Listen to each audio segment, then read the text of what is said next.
بسم اللہ الرحمن الرحیم۔ ایک مسئلہ آپ جان لیجئے کہ قربانی کا جانور جب ذبح کرتے ہیں تو اس پر اللہ کا نام لینا ضروری ہوتا ہے۔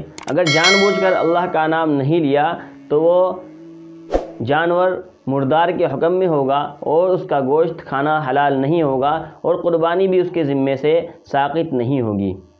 تو اس لیے اس مسئلے کو سمجھیں کہ اگر کوئی شخص جانور ذبح کر رہا ہے اللہ کا نام لے کر اور پھر اسی درمیان میں جو قصائی ہوتا ہے وہ بھی آ کر ہاتھ لگاتا ہے تو اس کا بسم اللہ پڑھنا بھی ضروری ہے۔ اگر وہ قصائی بغیر بسم اللہ کے ہاتھ لگاتا ہے، وہ چھری چلاتا ہے، تو یہ جانور جو ذبح کیا جا رہا ہے مردار کے حکم میں ہو جائے گا اور اس کا گوشت کھانا حلال نہیں ہوگا، کیونکہ جتنے آدمی ذبح کر رہے ہیں ان سب کا بسم اللہ پڑھنا اور اللہ کا نام لینا ضروری ہے۔ اگر جان بوجھ کر بسم اللہ چھوڑ دیا گیا تو وہ جانور میتہ اور مردار کے حکم میں ہوگا اور اس کا گوشت کھانا بھی حلال نہیں ہوگا۔